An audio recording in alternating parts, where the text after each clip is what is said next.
우리나라 최대 규모의 겨울 축제인 화천 산천어 축제가 3년 만에 개최됩니다. 화천군은 축제를 앞두고 얼음광장 조성 등 손님 맞이에 분주한 모습입니다.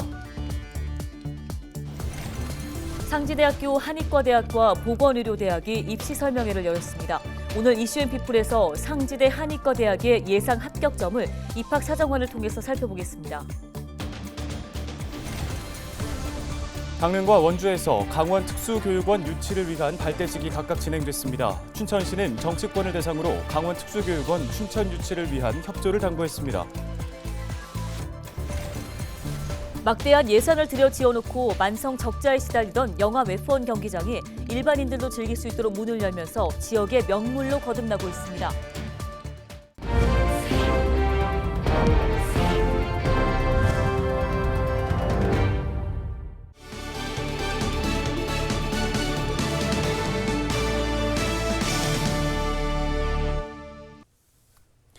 시청자 여러분 안녕하십니까? 헬로티비 뉴스입니다. 첫 소식입니다. 국내 최대 규모의 겨울 축제인 화천 산천어 축제가 3년 만에 돌아옵니다. 화천군은 얼음광장을 조성하는 등 손님 맞을 준비에 한창인데요. 전소연 기자가 다녀왔습니다. 얼음으로 만들어낸 이국적인 성, 동양의 미를 뽐내는 5층 얼음탑. 웅장함을 자랑하는 얼음 조각들이 환상적인 분위기를 연출합니다. 중국 하얼빈에서 온 작업자들은 큰 얼음을 아름다운 작품으로 탄생시키기 위해 세밀하게 얼음을 다듬습니다. 화천 산천어 축제의 큰 볼거리인 실내 얼음 조각 광장을 준비하는 과정입니다. 광장에는 세계 유명 건축물을 본뜬 얼음 조각 30여 점이 전시될 예정입니다. 산천어 축제가 보름 앞으로 다가오면서 축제 준비는 막바지에 접어들었습니다. 축제의 핵심인 강물 얼리기 작업도 순조롭게 진행 중입니다. 11월 말부터 몰아친 한파 덕분에 이상기온 걱정은 한시름 덜었습니다. 이제 얼음이 거의 이제 20cm 이상이 지금 얼고 있습니다. 날씨가 추워지기 때문에 좀 더 아주 강하게 얼어서 축제는 잘 개최될 것 같습니다. 화천군은 선등거리도 2만 5천여 개의 산천어 등으로 장식했습니다. 24일 열릴 점등식에서는 축하 공연도 펼쳐집니다. 관광객 인파를 대비할 안전대책도 철저히 마련했습니다. 화천군은 안전 매뉴얼을 제작하고 전 직원의 심폐소생술을 교육하는 등 안전관리에 힘쓰고 있다고 밝혔습니다. 선등거리와 실내 얼음조각 광장은 오는 24일 막을 엽니다. 이어 다음 달 7일부터는 산천어 얼음 낚시를 즐길 수 있는 본 축제가 시작됩니다. 헬로티비 뉴스 전소연입니다. 원주시와 강릉시가 강원 특수교육원 유치를 위한 발대식을 가졌습니다. 원주시는 23일 오후 인터블거 호텔에서 원강수 원주시장과 시민단체 관계자들이 참석해 강원 특수교육원 원주 유치를 위한 결의대회와 추진위원 위촉식을 가졌습니다. 강릉시도 시청 1층 로비에서 결의문 낭독과 범시민 유치 퍼포먼스를 진행했는데요. 강원 특수교육원은 특수교육정책연구와 대상학교 교육활동 지원 등을 수행하는 기관으로 강원도 교육청은 2024년 사업 시행을 목표로 하고 있습니다. 춘천시 역시 강원 특수교육원 유치를 위해 정치권의 협조를 구하는 행보를 이어갔는데요. 강원 특수교육원 춘천유치추진위원회는 23일 국회를 찾아 한기호, 노영호 의원을 잇따라 만났으며 24일에는 허영 의원을 만나 면담을 진행할 예정입니다. 추진위는 면담을 통해 춘천에 유형별 특수학교 3곳이 있어 강원 특수교육원 최적지임을 설명했습니다. 더불어민주당 이재명 대표가 지난 22일 강릉을 방문해 찾아가는 국민보고회를 가졌습니다. 이 자리에서 긴 겨울 동안 꽃눈이 준비되듯이 끝까지 버티며 앞으로 나아가면 국민의 세상, 희망 있는 나라가 만들어질 것이라고 강조했는데요. 국민보고회에 함께 참여한 김우영 민주당 강원도당 위원장은 민주주의 회생을 위해 강원도가 앞장서 나가자고 말했습니다.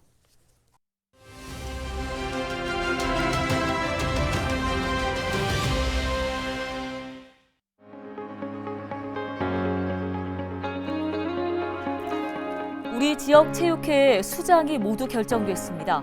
대의원들의 손으로 직접 체육회 대표를 선출한 건데요. 임기는 내년 2월 16일부터 4년입니다. 그렇다면 체육회장은 어떤 일을 하게 될까요? 먼저 광역체육회장은 무보수 명예직이기 때문에 월급이나 퇴직금이 없습니다. 여기에 사무실에 매일 출근을 하지 않아도 되는 비상근직이지만 막강한 권한을 갖고 있습니다. 우선 체육회 직원들의 인사 권한이 있습니다. 또 지역별로 수백억 원의 예산도 집행하게 되는데요. 여기에 업무 추진비를 사용할 수 있습니다.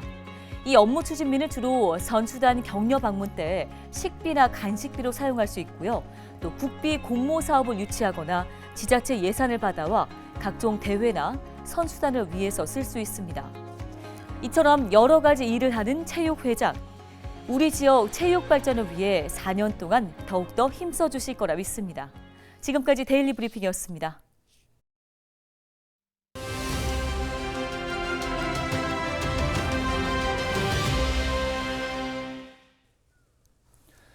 지난 9일 수능 성적이 발표되고 정시 모집이 코앞으로 다가오면서 많은 수험생들이 진로 결정에 고민하고 있을 텐데요.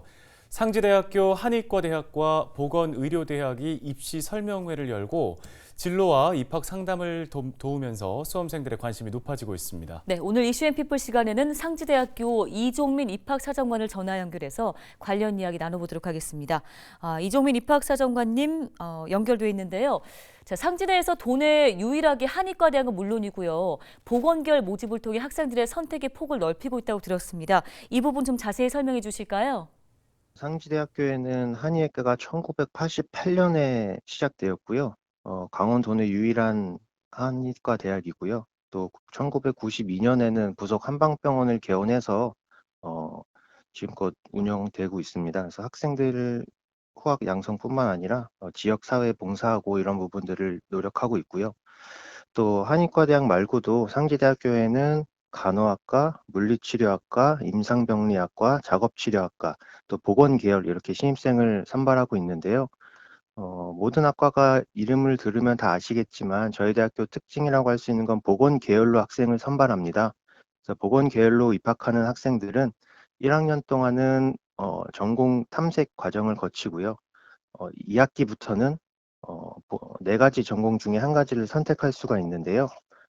전공으로는 제약바이오 전공, 보건의료 경영 전공, 식품영양학 전공, 언어치료 전공 이렇게 4가지 중에 한 가지를 선택할 수 있습니다. 네, 지난 21일에는 한의과대학과 보건의료대학에 진학을 희망하는 수험생들을 위한 입시 설명회가 열렸다고 들었습니다. 어떤 정보를 들을 수 있는 자리였을까요? 지난 21일에 저희 대학교에서 한의대와 보건계열 입시 설명회가 있었는데요. 무엇보다 1부에서는 한방병원장님께서 수험생과 학부모들을 위한 건강 특강을 진행해 주셨습니다. 또 2부에서는 수험생들과 학부모들이 제일 관심이 많은 한의과 대학 입시에 대해서 중점적으로 설명드렸고요. 지난해와 올해 변경된 부분들도 말씀드리고 지난해 입결 학생들이 성적 부분도 말씀드렸습니다. 그래서 간략하게 말씀드리자 보면 저희 대학교는 지원 자격을 2가지로 구분해서 선발하고 있는데요. A형은 수학 미적과 기하를 선택하고 과탐을 선택한 학생들이 지원을 하고 B형은 선택 영역에 제한 없이 학생들이 지원을 받고 있는데요.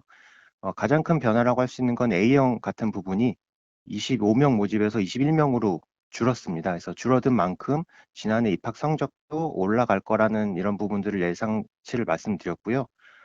지난해는 100분이 평균 97.3 정도까지 합격한 사례가 있었습니다만 인원이 줄어들 만큼 97.5 이상은 돼야지 합격이 가능하지 않을까 이렇게 말씀드렸습니다. 또 다음 행사로는 학생들이 학과별로 교수님들을 만나볼 수 있는 시간을 가졌는데요. 학생들이 교수님들께 궁금했던 부분도 물어보고 또 교수님들뿐만 아니라 현재 다니고 있는 재학생들하고도 만날 수 있는 시간을 가져서 본인의 진로에 대해서 한 번 더 고민하고 꿈을 찾아볼 수 있는 좋은 기회가 아니었나 싶습니다. 네, 알겠습니다. 말씀 여기까지 듣겠습니다. 상지대학교 이종민 입학사정관이었습니다.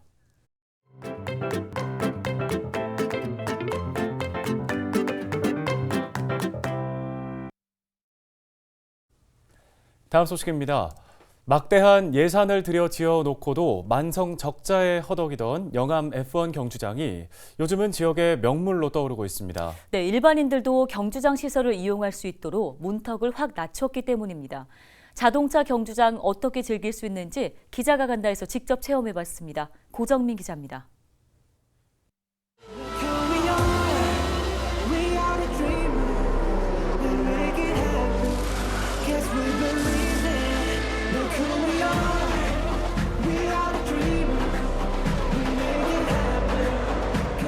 네, 저는 지금 자동차 경주장에 나와 있습니다. 레이싱카의 짜릿한 속도 경쟁이 펼쳐지는 곳인데요. 과거엔 관중석에서 경기를 즐겼다면 요즘은 한층 더 진화했습니다. 개인이 소유한 자동차를 직접 주행할 수 있는 기반이 마련됐기 때문인데요. 점차 대중화를 지향하고 있는 모터스포츠의 세계, 지금부터 한번 체험해 보겠습니다. 자동차 경주용 도로 서킷. 이 서킷을 이용하기 위해선 전용 라이선스가 있어야 합니다. 라이선스는 이론 교육을 거쳐 필기와 실기 시험까지 통과해야 취득할 수 있습니다. 라이선스 취득의 첫 번째 관문인 필기 시험을 통과했습니다. 이제부터는 제가 자동차를 몰고 실기 시험에 도전해 볼 텐데요. 아직은 경험이 부족하기 때문에 숙련된 전문가의 도움을 받아보도록 하겠습니다. 안녕하세요. 네, 안녕하십니까. 네, 제가 서킷 도전 처음이라서 참 떨리는데 네. 잘 타는 요령이 있다면 어떤 게 좀 있을까요? 네. 일단 서킷을 체험하시기 전에는 첫 번째로 안전이고요. 안전하게 빠르고 재밌게 타시면 되는데, 일단 서킷 타실 때는 그 레코드 라인이라고 있습니다. 그 서킷을 타실 때 안전하면서도 빠르게 즐길 수 있는 가상의 실선이 있는데, 이거는 말로 설명하기보다 직접 타서 제가 자세히 한번 설명드리도록 하겠습니다. 가시죠. 서킷 주행은 안전이 최우선입니다. 헬멧은 물론이고 화재에 대비하기 위한 방염 장갑과 부츠 착용이 필수입니다. 경주 보호 장치인 4점식 벨트도 반드시 설치해야 합니다. 일단 주행이 시작되면 피트로드를 빠져나가야 하는데 제한 속도는 60km, 과속은 금물입니다. 좌측 방향 지시등을 켠 채로 서킷에 진입해야 하고 좌측 실선도 밟지 않도록 주의해야 합니다. 주행 과정에선 가상의 선을 따라가야만 주행 시간을 줄일 수 있습니다. 코너링을 거기를 들어간다 생각하지 마시고 코너를 펼쳐서 간다. 직선으로 이런 생각을 가지면서 코너를 펼쳐서 네. 앞서 트랙 지도를 보고 왔는데도 직접 운전을 해보니까 머릿속이 하얗게 되는 것 같고 서킷을 주행하다 보면 어느새 체커기가 발령되는데 이건 마지막 한 바퀴가 남았다는 신호입니다. 한 바퀴를 더 돌아 주행을 마무리할 땐 반드시 우측 방향 지시등을 켠 채로 피트로드에 진입해야 합니다. 실기시험을 통과하면 곧바로 라이선스가 발급되고 자율주행에 도전할 수 있습니다. 자율주행은 실기시험과 달리 실전을 방불케 하는 속도를 자랑합니다. 저속으로 달리면 다른 차량의 주행을 방해하거나 피해를 줄 수 있기 때문입니다. 주행을 마친 뒤엔 안전하게 피트인 과정을 거치면 됩니다. 네, 저는 지금 라이선스 취득에 이어서 자율주행까지 마쳤습니다. 눈과 귀로만 즐기던 모터스포츠를 직접 체험해 본 건데요. 일반 도로와는 달리 꽤 속도감이 느껴졌고요. 이 커브를 돌 때도 중력감 때문에 마치 롤러코스터를 타는 느낌을 받았습니다. 이런 경기장이 현재 국내엔 4곳이 운영되고 있으니까요. 기회가 된다면 한번 체험해 보시는 것도 좋을 것 같습니다. 지금까지 기자가 간다 고정민이었습니다.